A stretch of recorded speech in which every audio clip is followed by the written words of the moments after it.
നിങ്ങൾ നിങ്ങളുടെ ജീവിതത്തിൽ എന്ത് ചെയ്യണമെന്നറിയാതെ സ്റ്റക്കായി നിൽക്കുന്ന അവസ്ഥയിലാണോ? കഴിഞ്ഞ ഒരു വർഷമായിട്ട് മക്കളെ നിങ്ങളുടെ ജീവിതത്തിൽ നിങ്ങൾക്ക് എന്തൊക്കെ മാറ്റങ്ങൾ വന്നു? നിങ്ങൾക്ക് സാലറി കൂടിയോ? അതോ നിങ്ങളുടെ ഓവർ തിങ്കിങ് മാറിക്കിട്ടിയോ? അതോ നിങ്ങളുടെ ആത്മവിശ്വാസം വർദ്ധിച്ചോ? നിങ്ങൾക്ക് പുതിയ ജോലി ലഭിച്ചോ? അങ്ങനെ എന്തൊക്കെ മാറ്റങ്ങൾ വന്നു? പലരും പറയുന്ന ഒരു കാര്യമാണ്, ഞാൻ എന്തൊക്കെ ചെയ്തിട്ടും എനിക്ക് ജീവിതത്തിൽ മുന്നോട്ട് പോകാൻ പറ്റുന്നില്ല. പല പല സാഹചര്യങ്ങൾ എൻ്റെ ലൈഫിൽ വന്നുകൊണ്ടിരിക്കുകയാണ്. ഞാൻ ഭയങ്കര സ്റ്റക്കായി നിൽക്കുകയാണ്. ഞാൻ ഒരുപാട് ശ്രമിക്കുന്നുണ്ട് മുന്നോട്ട് പോകാനായിട്ട്, എനിക്ക് പറ്റുന്നില്ല എന്ന്. ടീച്ചറമ്മ ഒരു കഥ പറഞ്ഞു തരാം. ഞാൻ ഈ ഇടയ്ക്ക് വായിച്ച ഒരു പുസ്തകമാണ് കാണ്ട് ഹേർട്ട് മീ എന്ന് പറയുന്ന ഡേവിഡ് ഗോഗിൻസിന്റെ പുസ്തകം. മക്കളെ, നിങ്ങൾ ഈ പുസ്തകം വായിച്ചിട്ടില്ല എങ്കിൽ നിങ്ങൾ ഈ പുസ്തകം ഒന്ന് വായിക്കണം. കാര്യം ഈ പുസ്തകത്തിൽ നിന്ന് നമുക്ക് പഠിക്കാനുള്ള ഒരുപാട് കാര്യങ്ങളുണ്ട്. ടഫസ്റ്റ് മാൻ ഓൺ എർത്ത് എന്നറിയപ്പെടുന്ന ഡേവിഡ് ഗോഗിൻസിന്റെ ജീവിത ചരിത്രം. അപ്പോൾ ഇദ്ദേഹത്തെ സംബന്ധിച്ചിടത്തോളം അദ്ദേഹത്തിൻ്റെ കുട്ടിക്കാലം എന്ന് പറയുന്നത് ഒരുപാട് കഷ്ടതകളും ബുദ്ധിമുട്ടുകളും നിറഞ്ഞതായിരുന്നു. ഒരുപാട് കുടുംബ പ്രശ്നങ്ങൾ, അദ്ദേഹത്തിന് അമിതവണ്ണമുണ്ടായിരുന്നു, ഒരുപാട് ശാരീരിക ഉപദ്രവങ്ങൾ, അതുപോലെ തന്നെ പല വർഗീയ വിവേചനങ്ങൾ നേരിടേണ്ടതായിട്ട് വന്നിട്ടുള്ളൊരു വ്യക്തിയാണ് അദ്ദേഹം. ഒരുപാട് കഷ്ടതകളിലും ബുദ്ധിമുട്ടുകളിലും ഇങ്ങനെ കടന്നു പോകുമ്പോൾ അദ്ദേഹത്തിന് ഈ റെസ്റ്റോറൻറ്റിലൊക്കെ പെസ്റ്റ് കൺട്രോളിൻ്റെ ജോലിയായിരുന്നു അദ്ദേഹം ചെയ്തുകൊണ്ടിരുന്നത്. അങ്ങനെ ഒരു ദിവസം മിററിന്റെ മുമ്പിൽ അദ്ദേഹം പോയി നിൽക്കുകയാണ്. കണ്ണാടിയുടെ മുമ്പിൽ അദ്ദേഹം നിൽക്കുകയാണ്. അദ്ദേഹം കണ്ണാടിയുടെ മുമ്പിൽ ഇങ്ങനെ നിന്നിട്ട് അദ്ദേഹത്തിന്റെ കണ്ണുകളിലേക്കൊന്ന് നോക്കി. എന്നിട്ട് അദ്ദേഹത്തോട് തന്നെ പറഞ്ഞു, എൻ്റെ ജീവിത സാഹചര്യങ്ങളെ പഴിച്ചുകൊണ്ടിരുന്നാൽ എനിക്കൊരിക്കലും മുന്നോട്ട് പോകാൻ പറ്റില്ല. മറ്റുള്ളവരല്ല എൻ്റെ ജീവിതം തീരുമാനിക്കേണ്ടത്. I should take 100% responsibility of my life. എൻ്റെ ജീവിതം മാറണമെങ്കിൽ ഞാൻ തന്നെ ഒരു തീരുമാനം എടുക്കണം. അങ്ങനെ അദ്ദേഹം ചിന്തിച്ചു, എനിക്കെങ്ങനെ ഞാനെന്ന വ്യക്തിയെ മാറ്റിയെടുക്കാൻ? ഞാൻ സമൂഹത്തെയും എൻ്റെ സാഹചര്യങ്ങളെയും എൻ്റെ വീട്ടുകാരെയും ബന്ധുക്കളെയും പഴിച്ചുകൊണ്ടിരുന്നാൽ എനിക്ക് ഒരിക്കലും മുന്നോട്ട് പോകാൻ പറ്റില്ല. എൻ്റെ ജീവിതം മാറണമെങ്കിൽ ഞാൻ വിചാരിക്കണം. അതിന് ഞാൻ എന്ത് ചെയ്യണം എന്ന് അദ്ദേഹം ചിന്തിച്ചു. വളരെ ടഫസ്റ്റ് ആയിട്ടുള്ള ട്രെയിനിങ് ആണ് നേവി സീൽ ട്രെയിനിങ് എന്ന് പറയുന്നത്. അപ്പോൾ അദ്ദേഹത്തിന് ആ ട്രെയിനിങ് അറ്റൻഡ് ചെയ്യണം എന്നുള്ളത് അതിയായ ആഗ്രഹമായിരുന്നു. അപ്പോൾ അദ്ദേഹത്തിന് ഏകദേശം 24 വയസ്സാണ് പ്രായം. അദ്ദേഹത്തിൻ്റെ ബോഡി വെയിറ്റ് എന്ന് പറയുന്നത് 134 കിലോയാണ്. അങ്ങനെ ഈ ട്രെയിനിങ് അറ്റൻഡ് ചെയ്യാനായിട്ട് അദ്ദേഹം ചെല്ലുമ്പോൾ അവർ പറഞ്ഞു, നിങ്ങൾക്ക് മാക്സിമം 86 കിലോ വരെ ആകാം. അതിന് മുകളിലായി കഴിഞ്ഞാൽ ഈ ട്രെയിനിങ് അറ്റൻഡ് ചെയ്യുന്നതിൽ ഇൻഎലിജിബിൾ ആണ്. അപ്പോൾ അദ്ദേഹം ചിന്തിച്ചു, ഇനിയിപ്പോൾ എന്ത് ചെയ്യും? ആ ട്രെയിനിങ്ങിന് ഏകദേശം 3 മാസം മാത്രമേ ബാക്കിയുള്ളൂ. ഈ 3 മാസം കൊണ്ട് 134 നിന്നും 86 വരിക എന്ന് പറയുമ്പോൾ ഏകദേശം 50 കിലോയോളം വെയിറ്റ് 3 മാസം കൊണ്ട് കുറയ്ക്കണം. നിങ്ങളൊന്ന് ആലോചിച്ച് നോക്കൂ, അതൊരു ഈസി ജോബല്ല. അദ്ദേഹം രാവിലെ എഴുന്നേറ്റ് ഓടാൻ തുടങ്ങി. അദ്ദേഹം ജങ്ക് ഫുഡ് ഒഴിവാക്കി കഠിനമായിട്ടുള്ള ഡയറ്റിങ്ങും കഠിനമായിട്ടുള്ള ശാരീരിക ട്രെയിനിങ്ങുകളും അദ്ദേഹം എടുത്ത് വളരെയധികം മാനസികമായിട്ടുള്ള പിരിമുറുക്കങ്ങളിലൂടെ, നിങ്ങളൊന്ന് ആലോചിച്ച്, പെട്ടെന്ന് ഇത്രയും വെയിറ്റ് കുറയ്ക്കുമ്പം ശാരീരികമായിട്ടും മാനസികമായിട്ടും ഒരുപാട് ബുദ്ധിമുട്ടുകളിലൂടെ അദ്ദേഹം കടന്നു പോകേണ്ടതായിട്ട് വരും. അങ്ങനെയുള്ള എല്ലാ ബുദ്ധിമുട്ടുകളെയും സഹിച്ചുകൊണ്ട്, അതായത് മനസ്സിൻ്റെ ഇച്ഛാശക്തി, ടീച്ചർ എപ്പോഴും പറയില്ലേ, മനസ്സിൻ്റെ പവർ, മൈൻഡ് പവർ അപാരമാണ്. വേണമെന്നൊരു മനുഷ്യൻ വിചാരിച്ചു കഴിഞ്ഞാൽ, അവനവൻ്റെ ലൈഫിൽ ഒരു മനുഷ്യന് രക്ഷപ്പെടണമെന്ന് തോന്നിക്കഴിഞ്ഞാൽ മക്കളെ, he or she will become unstoppable.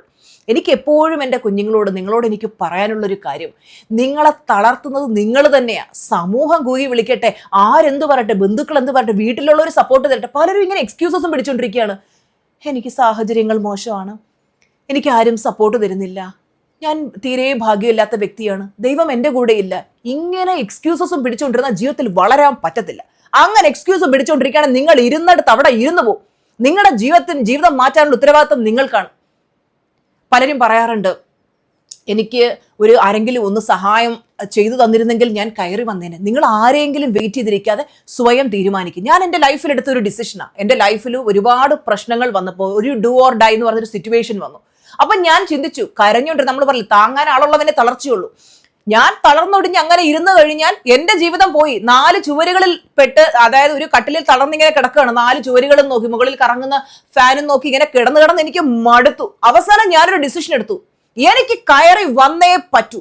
എൻ്റെ ലൈഫിൽ എനിക്കൊരു മോശം സിറ്റുവേഷൻ വന്നാണ്ടല്ലോ, ഞാൻ അതിനെയൊക്കെ തരണം ചെയ്ത് ഭയങ്കരമായിട്ട് മുന്നോട്ട് പോകുന്നൊരു വ്യക്തിയാണ്. അപ്പൊ ജീവിതത്തിൽ നിങ്ങൾക്ക് വിജയിക്കണമെന്ന് അതിശക്തമായിട്ടുള്ള ആഗ്രഹം ഉണ്ടെങ്കിൽ ടീച്ചറമ്മയ്ക്കൊപ്പം കൂടിക്കോ മക്കളെ. കാര്യം ഞാൻ എപ്പോഴും സ്വയം മാതൃകയായിക്കൊണ്ട് എൻ്റെ ലൈഫിലെ മോശം സിറ്റുവേഷനെ തരണം ചെയ്ത് മുന്നോട്ട് പോകുന്നൊരു വ്യക്തിയാണ്. അപ്പോൾ നിങ്ങൾക്കും ഇതുപോലെ ഭയങ്കരമായിട്ടുള്ള മോശം സിറ്റുവേഷൻ വരുമ്പോൾ ആ ഒരു പ്രശ്നത്തെ തരണം ചെയ്തു പോകുന്ന ഒരു വ്യക്തി കൂടെ ഉണ്ടെങ്കിൽ അതൊക്കെ ഈസി ആയിട്ട് നിങ്ങൾക്ക് കൈകാര്യം ചെയ്യാൻ പറ്റും. അപ്പൊ നമുക്ക് ഡേവിഡ് ഗോഗിൻസിന്റെ സ്റ്റോറിയിലേക്ക് തിരിച്ചു വരാം. അങ്ങനെ അദ്ദേഹം ഈ പറഞ്ഞ പോലെ ആ ഒരു ട്രെയിനിങ് അദ്ദേഹം കംപ്ലീറ്റ് ആക്കുകയാണ്. അതായത് അത്രയും എഫേർട്ട് അദ്ദേഹം എടുത്തു. അങ്ങനെ നിരന്തരമായി വിജയിക്കണമെന്നുള്ള അദ്ദേഹത്തിന്റെ ജീവിതത്തോടുള്ള വാശി, ബേണിംഗ് ഡിസയർ എന്ന് പറയും, ലൈഫിൽ വിജയിക്കണമെന്നുള്ള അദ്ദേഹത്തിന്റെ അതിതീവ്രമായ ആഗ്രഹം കൊണ്ട് അദ്ദേഹം ഒരു എൻഡ്യൂറൻസ് അത്ലറ്റായി മാറി. അതുപോലെ തന്നെ അൾട്രാ മാരത്തോൺ റണ്ണറായി. അദ്ദേഹം ബെസ്റ്റ് സെല്ലിംഗ് ഓഥറായി മാറി. നിങ്ങളൊന്ന് ആലോചിച്ച് നോക്കൂ. സ്വന്തം ജീവിതത്തെ പഴിച്ചുകൊണ്ട്, ചുറ്റുമുള്ളവരെ പഴിച്ചുകൊണ്ട്, സാഹചര്യങ്ങളെ പഴിച്ചുകൊണ്ടിരുന്നെങ്കിൽ ഡേവിഡ് ഗോഗിൻസ് എന്ന വ്യക്തി ടഫസ്റ്റ് മാൻ ഓൺ എർത്ത് അല്ലെങ്കിൽ ഇത്രയും ആളുകളെ ഇൻസ്പയർ ചെയ്യുന്ന ഒരു വ്യക്തിയായി മാറില്ലായിരുന്നു. നിങ്ങൾ എന്താ വിചാരിക്കുന്നത്? ജീവിതത്തില് എല്ലാവർക്കും എല്ലാ സാഹചര്യങ്ങളും അനുകൂലമായതുകൊണ്ടാണ് അവർ വിജയിക്കുന്നതെന്നാണോ മക്കളെ? ഒരിക്കലുമല്ല. ജീവിതത്തിൽ ഒരുപാട് പരീക്ഷണങ്ങൾ വരും. പരീക്ഷണങ്ങൾ വരുമ്പോൾ മണ്ടന്മാരെ പോലെ കരഞ്ഞോണ്ടിരിക്കരുത്. ഫീനിക്സ് പക്ഷിയെ പോലെ നിങ്ങളുടെ സാഹചര്യത്തിൽ നിന്ന് നിങ്ങൾ പറന്നുയരണം. ഞാൻ എന്നും പറയുന്നത് പോലെ സ്കൈ ഈസ് യുവർ ലിമിറ്റ്. ആര് വിചാരിച്ചാലും നിങ്ങളെ തളർത്താൻ പറ്റില്ല, തകർക്കാൻ പറ്റില്ല. 1000 ഇരട്ടി മുന്നോട്ട് പോകണം എൻ്റെ മക്കള്. ഈ ഒരു സ്റ്റോറിയിലൂടെ നമുക്ക് മനസ്സിലാക്കാൻ പറ്റുന്നത്, ജീവിതത്തിൽ സ്റ്റക്നെസ് അനുഭവിക്കുന്ന പലരുണ്ട്. ചിലർക്ക് ഞാൻ സ്റ്റക്കായി നിൽക്കുകയാണെന്ന് പോലും അറിയില്ല. അവർ വിചാരിക്കുന്നത് എനിക്ക് മാത്രം എന്താണ് ഇങ്ങനെ, ഞാൻ ഭാഗ്യം കെട്ട വ്യക്തി ആയതുകൊണ്ടാണ് എനിക്ക് മുന്നോട്ട് പോകാൻ പറ്റാത്തതെന്ന്. മക്കളെ, കഴിഞ്ഞ ഒരു വർഷമായിട്ടും നിങ്ങളുടെ ലൈഫിൽ മാറ്റം വരുന്നില്ല എങ്കിൽ നിങ്ങൾ ചെയ്യേണ്ടത് ഒന്ന് ബുക്ക് എടുത്തിട്ട് എഴുത്. എൻ്റെ എന്ത് ശീലങ്ങളാണ് എന്നെ സ്റ്റക്കാക്കി നിർത്തിയേക്കുന്നതെന്ന്. ഉച്ചയുറക്കം, മൊബൈലിൽ ആവശ്യമില്ലാതെ അൺവാണ്ടഡ് സ്ക്രോളിങ്, അതുപോലെ തന്നെ നെഗറ്റീവായിട്ടുള്ള ആളുകളുമായിട്ട് സഹകരിച്ച് സമയം കളയൽ, എന്ത് ശീലമാണ് നിങ്ങളെ നിങ്ങളുടെ ലക്ഷ്യത്തിൽ നിന്ന് അകറ്റുന്നത് എന്ന് നിങ്ങളൊന്ന് സ്വയം വിലയിരുത്തുക. ഓരോ ദിവസവും നമ്മളെടുക്കുന്ന ചെറിയ ചെറിയ ചെറിയ ആക്ഷൻസ്, നമ്മുടെ ഗോളിന് വേണ്ടിയുള്ള ചെറിയ ചെറിയ ആക്ഷൻ, ഒരു ഗോള് സെറ്റ് ചെയ്തിട്ട് അതിനുവേണ്ടി നിരന്തരമായി വർക്ക് ചെയ്താൽ ഒരിക്കലും സ്റ്റക്നെസ് അനുഭവപ്പെടില്ല. പിന്നെ പലർക്കും എന്താ പറയുക, ഒരു ക്ലാരിറ്റി ഇല്ല, എന്ത് ചെയ്യണം, എങ്ങനെ ചെയ്യണം, മനസ്സിൽ ഒരുപാട് നെഗറ്റിവിറ്റി കിടക്കുകയാണ്. പലരും പറയാറുണ്ട്, എനിക്ക് ആ നെഗറ്റിവിറ്റിയൊക്കെ കളയാൻ എന്ത് ചെയ്യണം? മക്കളെ, നമ്മുടെ സിൽവർ ക്ലാസ്സിലെ ടീച്ചർമാർ പഠിപ്പിക്കുന്ന ബേസിക് ക്ലാസ്സാണ്. അതിനകത്ത് ഞാൻ പഠിപ്പിക്കുന്ന കാര്യം ഇത് തന്നെയാണ്. ആദ്യം നിങ്ങൾ വരുമ്പോൾ തന്നെ നിങ്ങളുടെ മനസ്സിലുള്ള കച്ചട, വേസ്റ്റ്, കുറേ വർഷങ്ങളായിട്ട് കൊണ്ടു നടക്കുന്ന ഇമോഷണൽ ബാഗേജുകളുണ്ട്, സങ്കടത്തിൻ്റെ ഭാണ്ഡക്കെട്ടുള്ള, അതൊക്കെ ടീച്ചർമാർ എടുത്ത് ദൂരെ അതെല്ലാം കളഞ്ഞിട്ട് മക്കളെ ഒരു സിൽവർ ക്ലാസ് അറ്റൻഡ് ചെയ്താൽ തന്നെ ഓരോ മനുഷ്യരുടെ ജീവിതം മാറിയ കഥകൾ നിങ്ങൾ നമ്മുടെ ചാനലിൽ കയറി നോക്ക്. ഓരോ മനുഷ്യരും പറയുന്ന കഥകൾ ജീവിതം മാറ്റിയത് കൊണ്ടാണ് ഇന്നും നമ്മൾ ഈ ഒരു മേഖലയിലെ ടീച്ചർമാർ ഏറ്റവും നല്ല സക്സസ്ഫുൾ ആയിട്ട് പോകുന്നതിൻ്റെ റീസൺ എന്തുകൊണ്ടാണ്? നമ്മുടെ ക്ലാസ്സിൽ ഓരോ മാസവും സ്റ്റുഡൻസിൻ്റെ എണ്ണം വർദ്ധിച്ചുകൊണ്ടിരിക്കുക. എന്തുകൊണ്ടാണ്? സ്റ്റുഡൻസിൻ്റെ റിസൾട്ടാണ്. ഒരാൾക്ക് നമ്മുടെ ക്ലാസ്സിൽ പങ്കെടുത്ത് റിസൾട്ട് കിട്ടുമ്പോൾ 10ഉം 15ഉം പേരോട് സജസ്റ്റ് ചെയ്ത് കൊടുക്കുക, നിങ്ങൾ ടീച്ചർമാരുടെ ക്ലാസ്സിൽ പോയി കയറ്. അങ്ങനെയാണ് സ്റ്റുഡൻസ് വന്നുകൊണ്ടിരിക്കുന്നത്. അപ്പോൾ നമ്മൾ ആത്മാർത്ഥമായിട്ട് ക്ലാസ്സിൽ പറയുന്ന കാര്യങ്ങൾ പ്രാക്ടീസ് ചെയ്താൽ ജീവിതം മാറിയിരിക്കും, അതിൽ യാതൊരു സംശയമില്ല കേട്ടോ. അപ്പോൾ ഞാൻ പറഞ്ഞു വന്നത്, നമ്മൾ നമ്മുടെ മനസ്സിലുള്ള മാലിന്യങ്ങളൊക്കെ നീക്കി കഴിയുമ്പോൾ തന്നെ നമുക്ക് ക്ലാരിറ്റി വരും. അവനവൻ്റെ ജീവിതം മാറാൻ അവനവൻ ഉത്തരവാദിത്തം ഏറ്റെടുക്കണം. മക്കളെ, ഞാനിങ്ങനെ നോക്കുമ്പോൾ സമൂഹത്തിൽ ഓരോ മനുഷ്യരെ നോക്കുമ്പോൾ ഈ നെഗറ്റിവിറ്റിയുടെ ചെളിക്കുണ്ടി കിടക്കുക മനുഷ്യർ. അവർക്ക് ആരെ എന്ത് പറയണം, എങ്ങനെ ജീവിക്കണം, സ്വന്തം ജീവിതത്തിന്റെ കൺട്രോൾ പോലും കയ്യിലില്ലാതെ എങ്ങനെയൊക്കെയോ ജീവിച്ചു പോകുന്ന മനുഷ്യർ. എനിക്ക് സഹതാപം തോന്നുകയാണ് അവരോടൊക്കെ. ജീവിതത്തിൽ രക്ഷപ്പെടാനുള്ള മാർഗങ്ങളെല്ലാം പറഞ്ഞു കൊടുത്താലും എന്താ പറയുക, പിന്നെയും ആ നെഗറ്റിവിറ്റിയിൽ ജീവിച്ചുകൊണ്ട് അവരാണ് വലിയ പോസിറ്റീവ് ചിന്തിക്കുന്ന മനുഷ്യരുണ്ട്. അങ്ങനെയല്ല, നമ്മൾ പോസിറ്റിവിറ്റിയിലേക്ക് എത്തണം. പോസിറ്റിവിറ്റി എന്താണെന്ന് മനസ്സിലാക്കണം. നെഗറ്റിവിറ്റിയിൽ ജീവിച്ചാൽ നമ്മുടെ ലൈഫ് നമുക്ക് എന്താ പറയുക, നിങ്ങൾ എത്ര പെട്ടെന്ന് പോസിറ്റിവിറ്റിയിലേക്ക് എത്താൻ പറ്റും അത്രയും പെട്ടെന്ന് പോസിറ്റിവിറ്റിയിലേക്ക് എത്തണം. കാര്യം ആ നെഗറ്റിവിറ്റിയിൽ ജീവിച്ചാൽ നമ്മുടെ ജീവിതം നശിച്ചു പോകും. നമ്മൾ ആഗ്രഹിക്കുന്ന ഒരു ലെവൽ ഓഫ് സക്സസ് ഒന്നും കിട്ടത്തില്ല.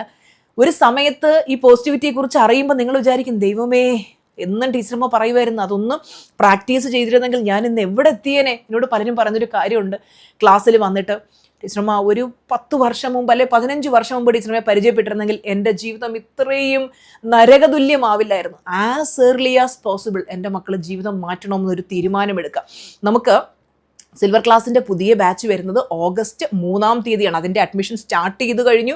ഒരുപാട് സ്റ്റുഡൻസ് ഓൾറെഡി അഡ്മിഷൻ എടുത്തു കഴിഞ്ഞു. പിന്നെ സീറ്റ് ഫില്ലായി കഴിഞ്ഞിട്ട് ഇനി ജോയിൻ ചെയ്യാൻ പറ്റുമോ, എങ്ങനെയെങ്കിലും എന്നെ ഒന്ന് ആഡ് ചെയ്യുമെന്ന് പറഞ്ഞ് ഒരുപാട് പേര് റിക്വസ്റ്റ് ആയിട്ട് വരാറുണ്ട്. മക്കളെ, നമുക്ക് ലിമിറ്റഡ് സീറ്റ്സ് ആണുള്ളത്. അപ്പോൾ സീറ്റ്സ് അവൈലബിൾ ആണോ എന്ന് ചെക്ക് ചെയ്യുക. അവൈലബിൾ ആണെങ്കിൽ നിങ്ങൾക്ക് ജോയിൻ ചെയ്യാം. കാരണം വെച്ചാൽ അത്രയും ഡിമാൻഡുള്ള ക്ലാസ്സുകളാണ് നമ്മുടെ ക്ലാസ്സുകൾ എന്ന് പറയുന്നത്. എനിക്ക് എൻ്റെ മക്കളോട് പറയാനുള്ളത്, അവനവൻ വേണമെന്ന് വിചാരിക്കണം. അല്ലാതെ ഇനി ആരെത്ര മോട്ടിവേറ്റ് ചെയ്താലും ആരൊക്കെ ഇനി എന്തൊക്കെ പറഞ്ഞു കഴിഞ്ഞാലും നമുക്ക് ഓക്കെ, ഒരു പരിധിവരെ നമുക്കൊരു ആശ്വാസം കിട്ടും, മുന്നോട്ട് പോകാൻ പറ്റും. പക്ഷെ അവനവനും കൂടെ വേണമെന്ന് വിചാരിക്കുമ്പോഴാണ് നമുക്ക് ഭയങ്കരമായിട്ട് സക്സസ്സിലേക്ക് പോകാൻ പറ്റുന്നത് കേട്ടോ. അപ്പോൾ എൻ്റെ മക്കള് നല്ല സന്തോഷമായിട്ടിരിക്കുക. ദിവസം ഒരു ടു ഡു ലിസ്റ്റ് എഴുതുക, ഗ്രാറ്റിറ്റ്യൂഡ് വാക്ക് ചെയ്യണം, നന്ദി പറയണം, ദൈവത്തോട് എപ്പോഴും കടപ്പെട്ടവരായിട്ട് ജീവിക്കുക. ടീച്ചറമ്മ എന്നും പഠിപ്പിക്കുന്ന ഏറ്റവും എളിമയിൽ ജീവിക്കാനും സത്യസന്ധതയിൽ ജീവിക്കാനും നന്മയിൽ ജീവിക്കാനും ഇപ്പോൾ എപ്പോഴും എന്ത് കാര്യങ്ങളിലും ടീച്ചറമ്മയ്ക്ക് നല്ല സ്ട്രോങ് മൈൻഡായിട്ട് ഇരിക്കാൻ പറ്റുന്നത് ജഗദീശ്വരൻ്റെ അനുഗ്രഹം കൂടെ ഉള്ളത് കൊണ്ടാണ്. എൻ്റെ മക്കളുടെ പിന്നെ ഒരുപാട് സപ്പോർട്ട് കൂടെ ഉള്ളത് കൊണ്ടാണ്. നിങ്ങൾ നല്ല നല്ല കമൻസ് ഒക്കെ ഇട്ട് ടീച്ചറമ്മ ഇനിയും സപ്പോർട്ട് ചെയ്യുക. കാര്യം നിങ്ങളുടെ ഓരോ കമൻറ്റുകളും എനിക്ക് തരുന്ന ശക്തി, എനിക്ക് തരുന്ന ഊർജ്ജം. ഞാൻ ഓരോ കമൻറ്റുകളും വായിക്കാറുണ്ട്, എല്ലാ കമൻസും ഞാൻ വായിക്കാറുണ്ട്. ആ കമൻറ്റുകളാണ് എനിക്ക് കൂടുതൽ പറക്കാനുള്ള ധൈര്യം തരുന്നത്. അപ്പോൾ എൻ്റെ മക്കളെ ടീച്ചറമ്മ മോട്ടിവേറ്റ് ചെയ്തതുപോലെ നിങ്ങളും ടീച്ചറമ്മയ്ക്ക് സപ്പോർട്ട് തന്നുകൊണ്ടിരിക്കാൻ നമുക്ക് ഒരുമിച്ച് വളരാം. നിങ്ങൾ ടീച്ചറമ്മ വളർത്തിയെടുക്കുന്ന പുലിക്കുട്ടികളാ, തളർന്നിരിക്കരുത്. ഈ നിമിഷം ചാടി എഴുന്നേക്ക്, ബുക്കിൽ എഴുത്. നിങ്ങളെ എന്തൊക്കെ ശീലങ്ങളാണ് നിങ്ങളെ മുന്നോട്ട് പോകുന്നതിൽ നിന്നും നിങ്ങളെ പുറകോട്ട് വലിക്കുന്നത്. ആ ശീലങ്ങളൊക്കെ മാറ്റിയെടുത്തിട്ട് മിടുക്കരായിട്ട് ധൈര്യമായിട്ട് മുന്നോട്ട് പോകും. വലത് കയ്യിൽ ഈശ്വരനും ഇടത് കയ്യിൽ ടീച്ചറമ്മയെ പിടിച്ചിട്ടുണ്ട്. ഒരു ശക്തിക്കും നിങ്ങളെ ടച്ച് ചെയ്യാൻ പറ്റില്ല. I'm always there for you. അപ്പൊ അടുത്ത വീഡിയോയിൽ കാണാം. ടാറ്റ, ബൈ ബൈ, ലവ് യു.